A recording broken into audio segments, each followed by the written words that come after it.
Hali gani mpenzi msikilizaji wa Ajira Update? Na kama unavyofahamu ya kwamba kuna skendo ambazo watu kadhaa wanasema kwamba ajira za polisi zinaweza kuchelewa. Sasa tuko hapa tuweze kusoma hii comment ambayo itatufanya tuwe na majadiliano mafupi kidogo. Naomba tuungane kwa pamoja. Twende tusome komenti hii.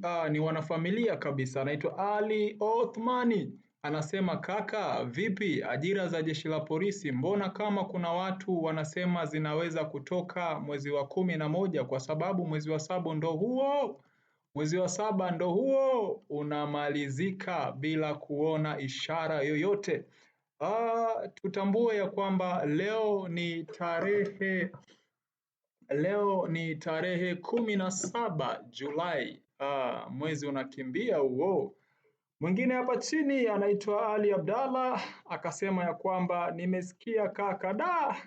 Mwingine tena hapa Ali Abdalla akasema hivi jamani, hamnaga raundi ya pili labda mwezi wa 9? Oho, hebu tujaribu kufanya majadiliano.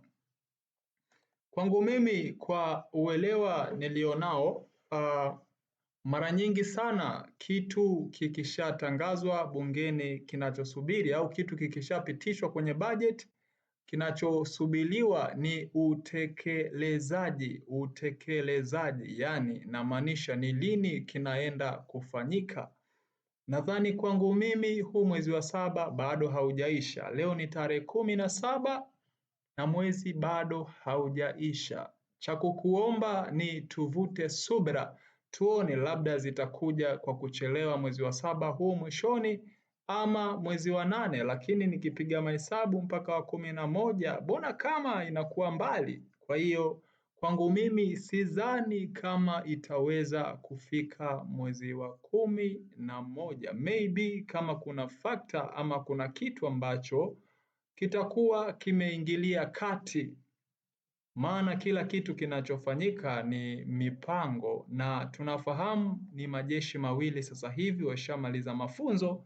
Jeshi la polisi 2026 ile intake washamaliza, na jeshi la zimamoto kama sikosei itakuwa ni jeshi la zimamoto wamemaliza intake ya 26.